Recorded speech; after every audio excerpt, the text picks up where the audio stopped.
अफगान तालिबान रजीम हमसाया ममालिक के लिए खतरा बनने लगा। पाकिस्तान के बाद ताजिकिस्तान भी निशाने पर। अफगानिस्तान से ड्रोन हमले और फायरिंग से 3 चीनी शहरी हलाक। चीनी वजारत खारजा की चीनी मजदूरों पर अफगान ड्रोन हमले की मजम्मत।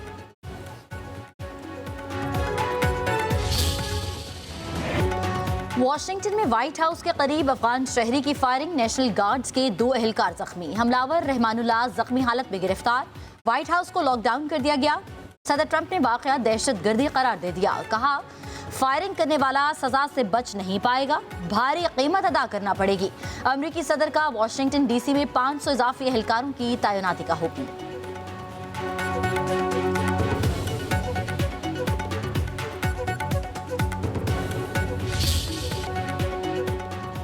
भारतीय बयानिया मुस्तरद। भारतीय वज़ीर दिफा राजनाथ के बयानात शिकस्त खुर्दा ज़हनियत और बौखलाहट का सबूत करार दे दिया गया। कौमी और सिंध असम्बली में करारदाद मुतफ़क़ा तौर पर मंजूर। कौमी असम्बली में करारदाद असद आलम न्याज़ी ने पेश की। करारदाद में कहा गया कि बयानात तारीखी तौर पर गलत, सियासी तौर पर गैर जिम्मेदाराना और काबिल मुज़म्मत है। सिंध रियासत पाकिस्तान का खुद मुख्तार और लाजमी हिस्सा है। भारत गुमराह कुन, जानिबदाराना और अदम इस्तेहकाम पैदा करने वाले बयानात से गुरेज करे। सिंध असम्बली में पीपल्स पार्टी के रुकन मुकेश कुमार चावला ने मुज़म्मती करारदाद पेश की। भारतीय की भपकियां कभी कामयाब नहीं होंगी। भारतीय वजीर दिफा का बयान खसियानी बिल्ली खंबा नोचे के मुतरादिफ है। वजीर आला मुराद अली शाह का असम्बली में खिताब वाज़ेह किया, सिंध का जोग्राफिया कोई बदल नहीं सकता। पाकिस्तान बनाने वाला सिंध कभी तकसीम की बात नहीं करेगा। सिंधी अपने सूबे के लिए मुत्तहिद हैं। ऑपोजिशन लीडर अली खुर्शीदी की भी करारदाद की भरपूर हिमायत। सिंध हमेशा मुत्तहिद रहेगा, एक रहेगा और पाकिस्तान के साथ रहेगा। सिंध पाकिस्तान है, पाकिस्तान सिंध है, तो इसको अल्हम्दुलिल्लाह हम इसको ओन करते हैं। सिंध हमारा सूबा है और इस तरह के बयानात देना यकीनी तौर पे एक फ्रस्ट्रेशन वाली सूरत हाल है भारत में। भाई आप वहाँ पे दिल्ली में बैठ के, बॉम्बे में बैठ के भड़कियाँ नहीं मारो। यहाँ पे कोई मराठा बोलने वाला नहीं है, वहाँ पे हमारे बोलने वाले बैठे। कल हम क्लेम कर सकते हैं कि राजस्थान, गुजरात और हरियाणा हमारा पार्ट है, historically should be given to अस।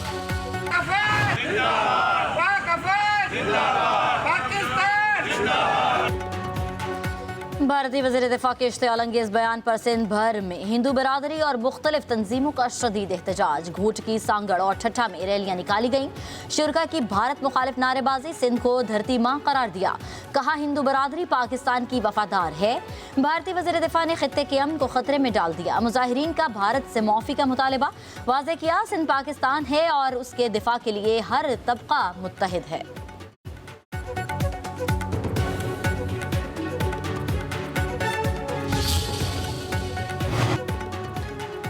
भारत का जंग के मैदान के बाद इल्मी मैदान से भी फरार। ऑक्सफोर्ड यूनियन के मुबाहिसे से भारतीय वफ्द ऐन वक्त पर गायब। पाकिस्तान को बिला मुकाबला फतह हासिल हो गई। पाकिस्तानी हाई कमीशन लंदन के मुताबिक भारतीय वफ्द हाजिरी की हिम्मत ना कर सका और राह फरार इख्तियार की। भारतीय वफ्द की दस्तबरदारी ने भारतीय बयानी की कमजोरी बेनकाब कर दी। टीवी शोज में ही शोर मचाने वाले भारतीय रहनुमा इल्मी मुबाहिसे में दलील और जवाब देने से घबराते हैं। एलामिया के मुताबिक गैर जानिबदार फोरम पर भारतीय मुकर्रीन ने मुमकिना शर्मिंदगी से बचने के लिए मुबाहिसा खुद सबूताज कर दिया। Pakistan is ready to enhance our economic cooperation with brotherly country Bahrain in the field of agriculture, IT, AI, fintech, and all other areas where our two countries can really work together and create synergy through our efforts and our knowledge and our experience and our commitment to support each other. वज़ीर आज़म शहबाज शरीफ की Bahraini सरमायाकारों को पाकिस्तान में सरमायाकारी की पेशकश। हर मुमकिन सहूलियात फराहम करने का ऐलान। कहा, पाकिस्तान बहरीन के साथ इक़्तिसादी ताउन को फ़रोग़ देने के लिए तैयार है। पाकिस्तान बहरीन की तरक्की के सफ़र से सीखना चाहता है और भरपूर ताउन का ख्वाह है। दोनों ममालिक मिलकर अजीम कामयाबियाँ हासिल कर सकते हैं। पाकिस्तान मौशी इस्लाहात और निजी शोबे की क़यादत में तरक्की के नए दौर में दाखिल हो रहा। नौजवानों को IT, AI, फ़नी तरबियत और जदीद महारतों से आरास्ता कर रहे हैं। वज़ीर आज़म का कारोबारी अफराद की तकरीब से खिताब। बोले, पाकिस्तान और खलीज ताउन काउंसिल में जल्द आज़ाद तजारती मुआहदे पर दस्तखत होंगे। मुआहदा तजारती ताल्लुकात को नई बुलंदी देगा। बहरीन से पाकिस्तानियों ने गुज़श्ता माली साल में $484 मिलियन की तरसीलात ज़र भेजी।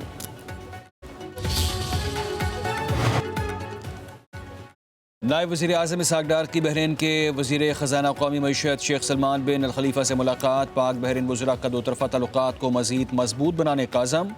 वज़ीर दाखिला मोहसिन नकवी की बहरीन के हमनसब से अहम मुलाकात। मनशियात की रोकथाम, इलाक़ाई सिक्योरिटी समेत दीगर अमूर पर पाक बहरीन ताउन बढ़ाने पर इत्तफ़ाक़। कानून नाफिज करने वाले इदारों की इस्तेदाद बढ़ाने पर भी बातचीत हुई।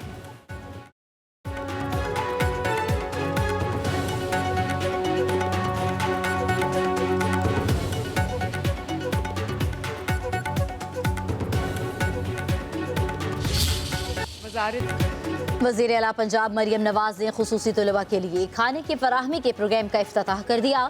मरियम नवाज ने कहा कि वज़ारत आला से बड़ी जिम्मेदारी कोई नहीं और लोग इस ओहदे को तफरी का ओहदा समझते हैं। बड़ा ओहदा खिदमत के बगैर एक बोझ है। जलसा करो, गालम गलोच और जलाओ घिराव करो, उनमें ये हौसला कहाँ से आता है कि वो अपना वक्त बर्बाद करते हैं? क्या अल्लाह को जवाब नहीं देना? मरियम नवाज ने कहा कि रियासत को अपने शहरियों की हर सूरत की फिक्र है।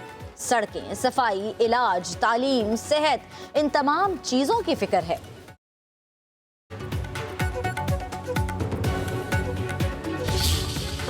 अब्दुल्ला किधर से आए हो? इधर से? Good boy. क्या नाम है? आयजा? हम तब से इंतजार कर रही थी कि आप आए।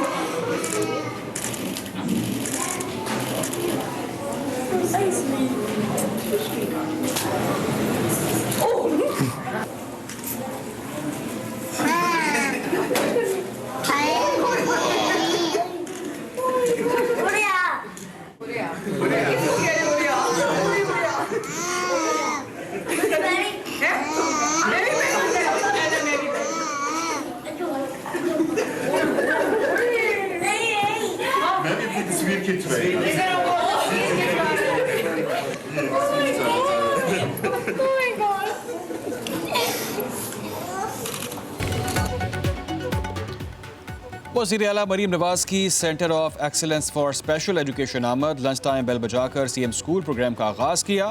वज़ीर आला बच्चों में घुल मिल गई। नन्हे हीरो अंस ने वज़ीर आला मरीम नवाज और सानिया आशिक के साथ तस्वीर बनवाई। एक स्पेशल बच्ची ने वज़ीर आला मरीम नवाज शरीफ को फ्रेम करदा तस्वीर का तोहफा पेश किया।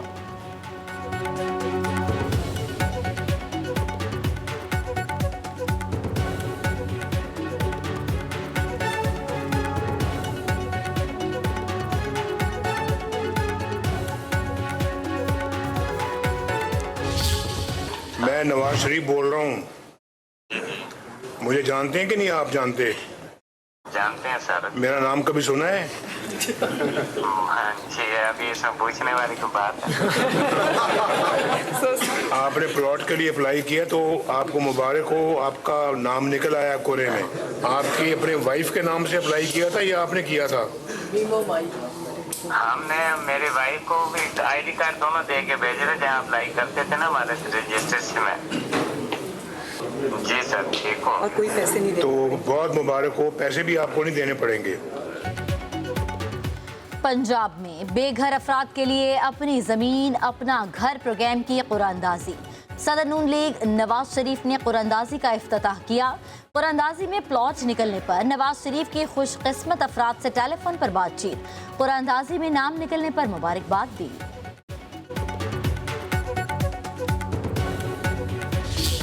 6 बड़ी बैरक्स इनके पास हैं सर गुजारिश ये है, एक्सरसाइज मशीनें हैं, कुक है, देसी मुर्गा है। मुझे ये बताएं, पाकिस्तान का कोई कैदी उसके पास देसी मुर्गे, एक्सरसाइज मशीनें, अपना कुक, अपना डॉक्टर, अपना टीवी, अपना फिजियो, और उसके बाद अगली बात सर जो मुलाकातें हैं, मुलाकातें ये हैं, अब ये सच सुनना नहीं चाहते सर। मुलाकातों के हवालों से कोई एक इनकी लीगल टीम अलहदा मुलाकात, इनकी घर वाले अलहदा मुलाकात करते हैं, इनकी सर वो इनके उसके बाद इनकी जो फैमिली वो अलहदा मुलाकात करती है। सर मुलाकातों में इतनी मुलाकातें आज तक तारीख में किसी की नहीं हुई। जिनकी परफॉर्मेंस कुछ नहीं, वो ज़िमनी इलेक्शन हार चुके। तलाल चौधरी का सेनेट में इजहार ख्याल। कहा बानी पीटीआई एक वीआईपी कैदी हैं, उनके पास 6 बड़े बैरक हैं, उन्हें तमाम सहूलियात मुयसर हैं। लीगल टीम अलग और फैमिली अलग मुलाकात करती है। ड्रामा करने के लिए 4 लोग जेल के बाहर बैठ जाते हैं। कोर्ट अहकामात की खिलाफ वर्जी करके कोई अपनी नौकरी से हाथ नहीं धो सकता। तलाल चौधरी की तकरीर के दौरान सेनेट में अपोजिशन का एहतजाज, शदीद नारेबाजी। क्या में पाकिस्तान की बुनियाद है और ये कि मैं इस्लामी जमहूरियत पाकिस्तान के दस्तूर को बरकरार रखूंगा और इसका तहफ़्फ़ुज़ और दिफा करूंगा। मदद और रहनुमाई फरमाएं। अल्लाह ताला मेरी मदद और रहनुमाई फरमाए। आमीन। तशरीफ लाइए रोल साइन करने के लिए।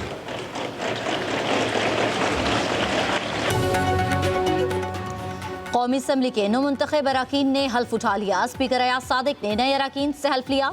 मियां नुमान, महमूद लगारी, राजा दानियाल, तुफैल जट और बाबर नवाज ने हल्फ उठा लिया। हाफिज नुमान का कौमी असम्बली में खिताब। कहा तासुर दिया जाता है कि तालीम याफ्ता तबका नून लीग से दूर चला गया।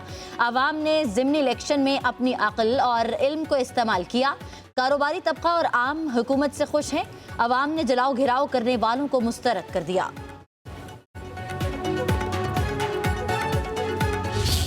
साफ छुपते भी नहीं, सामने आते भी नहीं, तो इनको अपने तर्ज अमल पर थोड़ी सी नजरसानी करनी चाहिए। थोड़ा अपने गिरेबान में भी झांकना चाहिए। ये अगर धांधली का शोर करते हैं तो मैं इनसे पूछता हूं कि तुम्हारे लीगल कागज किधर हैं? ट्राइब्यूनल के लिए तुमने क्या केस तैयार किया है? हम जितने इधर बैठे हैं हमारे ऊपर भी ये इल्जामात लगाते थे। मेरे अपने केस में मेरे खिलाफ जो पीटीआई का उम्मीदवार था वो 25 दफा कोर्ट से भाग चुका, एडजर्नमेंट्स ले चुका। मीडिया पे बैठ के फॉर्म 47 करते हैं और अदालतों में जाओ तो ये दौड़ लगा देते हैं। जनाब स्पीकर, ये है इनका दोहरा मयार, ये है इनके डबल स्टैंडर्ड्स कि मीडिया पे शोर मचाओ फॉर्म 47 और जब अदालत कहे कि दस्तावेजी सबूत लेके आओ तो ये एडजर्नमेंट तारीख पे तारीख लेते हैं। अपोजिशन को कई बार मुज़ाकरात की पेशकश की गई। मेरा सब ठीक, इनका सब बुरा, ये अब नहीं चलेगा। वफाकी वज़ीर इत्तलात अता तारड़ का कौमी असम्बली में इज़हार ख्याल। कहा पीटीआई ने ज़िमनी इलेक्शन का बॉयकॉट किया। जो मैदान से बाहर हो उसे तनकीद का कोई हक नहीं। ज़िमनी इंतखाबात के बॉयकॉट का फैसला इनकी अपनी जमात का था। बाबर नवाज हरीपुर से जीत इनसे छीन कर लाया है।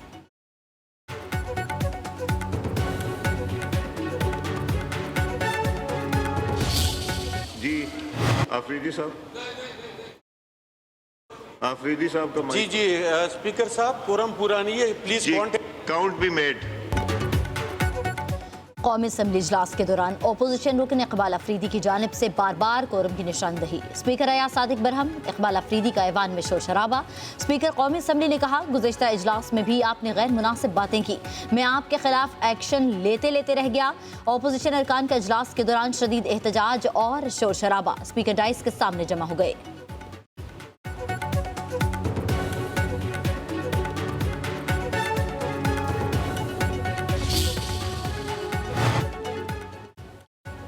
हमें रियासत का दुश्मन समझा जाता है। हम तो चाहते हैं कि जमहूरियत चले, मगर ये ख्वाहिश हिज़्ब इक़्तिदार की नहीं लगती।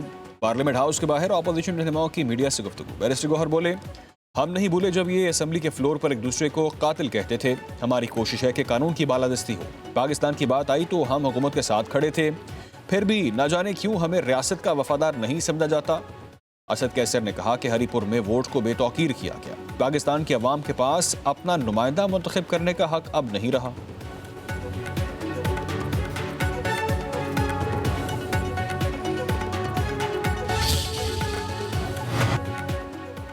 वज़ीर आला खैबर पख्तूनख्वा की बानी पीटीआई से मुलाकात की एक और कोशिश नाकाम। रावलपिंडी पुलिस ने सुहेल आफरीदी को गोरखपुर नाके पर रोक लिया। पंजाब पुलिस की बड़ी तादाद अडयाला जेल के एतराफ में तैनात।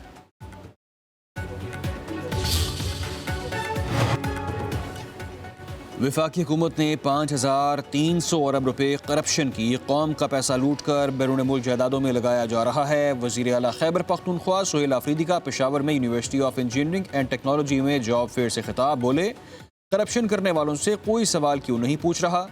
अपने खून के आखिरी कतरे तक करप्शन के खिलाफ आवाज़ उठाता रहूँगा। कहा कि 2018 में कबायली अजला का खैबर पख्तूनख्वा में इंजमाम हुआ, मगर ताहाल हकूक नहीं मिल रहे।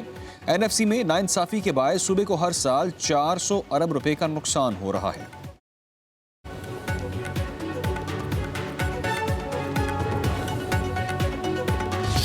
नवाज शरीफ साहब पहली बात तो वो इसका जवाब दें कि उनको कौन कौमी असम्बली में लाया है। वो फॉर्म 47 की हुकूमत है, 17 सीटें भी नहीं जीते थे। और मियाँ साहब को ये चाहिए कि हकाइक पर मबनी गुफ्तगू करें, एक तरफा बात ना करें। जो एक्ट पास किया है बल्दियाती, ये बल्दियाती एक्ट नहीं है बल्कि एक काला कानून है और इस काला कानून की मुजाहिमत की जाएगी। उसके खिलाफ अदालत में जाएंगे, सड़कों पर जाएंगे। मजमूई तौर पर जो करप्शन का धंधा चल रहा है, खुद IMF ने जो कुछ अपनी रिपोर्ट में पेश कर दिया है कि ये जो माशी मॉडल है ये चलने के काबिल नहीं है, मुल्क नहीं चला सकता। नवाज शरीफ बताएं वो जाली वोटों से जीते, उन्हें कौन असम्बली में लाया? नून लीग की फॉर्म 47 की हुकूमत है। मेरे जमात इस्लामी हाफिज नईम रहमान का कहना है नवाज शरीफ ने एस्टेब्लिशमेंट से मिलकर जमहूरियत पर हमला क्यों किया? वो बताएं वोट को कितनी इज्जत मिली? इंतखाबात के नाम पर RTS तो कभी फॉर्म 47 के नाम पर हुकूमत लाई जाती है।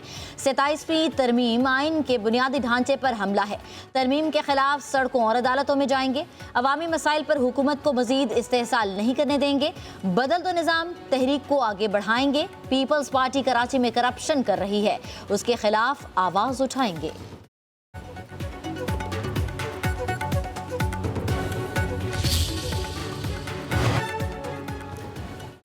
Chairman joint chief of staff committee general Sahir Shamshad Mirza आज रिटायर हो जाएंगे। जनरल साहिर शमशाद मिर्जा मुसल्लह अफवाज के 18वें और आखिरी chairman joint chief of staff committee. आइन में 27वीं तरमीम के मुताबिक अब यह ओहदा खत्म हो जाएगा। चीफ ऑफ डिफेंस फोर्सेस के नाम से नया ओहदा तख्लीक किया गया।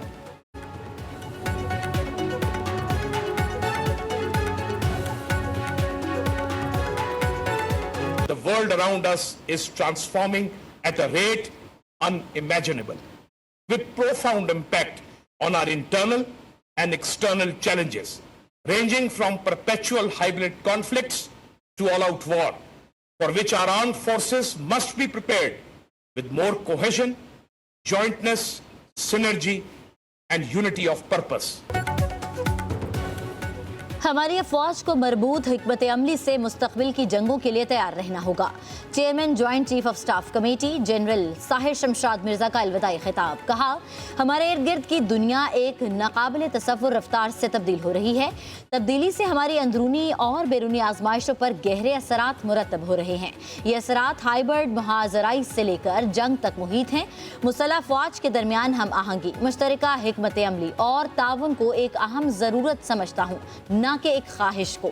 ये मुस्तकबिल के चैलेंजेस का सामना करने के लिए एक नागुज़ीर तंजीमी इस्लाह है।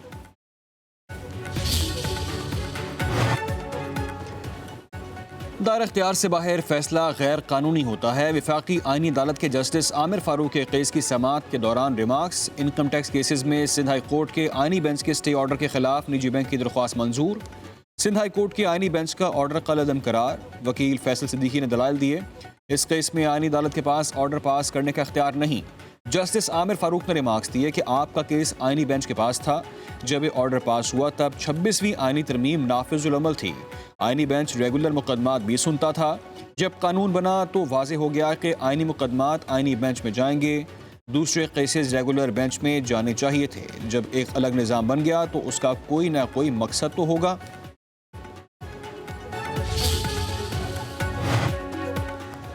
पॉलिसी बनाना एग्जीक्यूटिव का काम है। वफाकी आईनी अदालत के जज जस्टिस अली बाकर नशवी की गंदुम के कोटे से मुतल्लिक केस की समाअत के दौरान रिमार्क्स। सिंध हाई कोर्ट का फैसला कलअदम करार। सूबाई हुकूमत की अपील मंजूर। फ्लोर मिल मालिक ने गंदुम कोटा के हसूल के लिए सिंध हाई कोर्ट से रुजू किया था।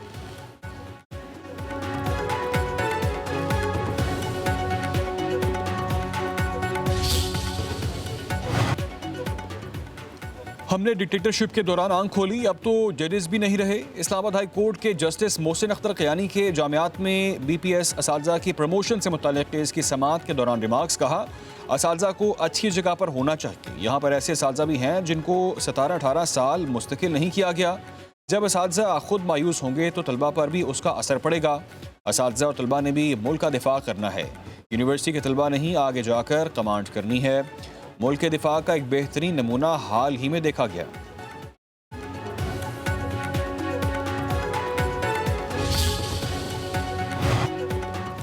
सिंध के सीनियर वजीर शर्जील इनाम मेमन की ज़ेर सदारत महकमा इत्तलात का इजलास। फिल्मी मंसूबों की पेशरफ्त, इदारे की मजमूई हिकमत अमली और कौमी बयानियाँ उजागर करने से मुतल्लिक़ अमूर पर तबादला ख्याल। शर्जील इनाम मेमन ने कहा, मीडिया के जरिए मुआशरे में मस्बत पैगाम फैलाना वक्त की ज़रूरत है। फिल्म और मीडिया के जरिए सूबे की सकाफत, तारीख, समाजी मसाइल और अवामी खिदमात के शोबों को नुमायां तौर पर पेश किया जा सकता है।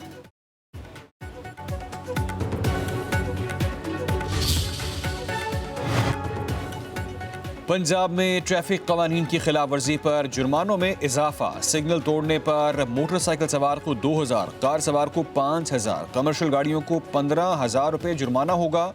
लापरवाही से मोटरसाइकिल चलाने वाले को 3000, कार सवार को 5000 रुपये जुर्माना होगा। बगैर लाइसेंस ड्राइविंग पर कार सवार को 5000, मोटरसाइकिल सवार को 2000 जुर्माना होगा।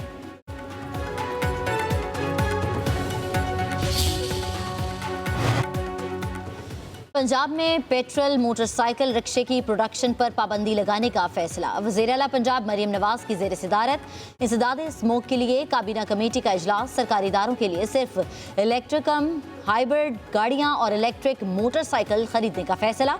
घरों के बाहर गाड़ियां धोने पर पाबंदी। जदीद दुनिया की तरह पूरे पंजाब में रंगदार कूड़ेदान लगाने का भी फैसला। सीनियर वजीर मरियम औरंगजेब के इजलास के शुरका को ब्रीफिंग। मरियम नवाज का माहौलियाती बेहतरी के लिए इक़दामात पर इत्मीनान का इजहार। पूरी टीम को शाबाश।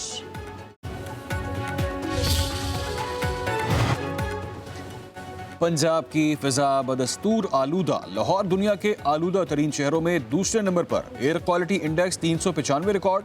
काहना का AQI 774, गुजरांवाला का 619, फैसलाबाद 558 हो गया। फिजाई आलूदगी से सांस, गले और आंखों के अमराज बढ़ गए। तिब्बी माहिरीन का शहरियों को मास्क इस्तेमाल करने का मशवरा।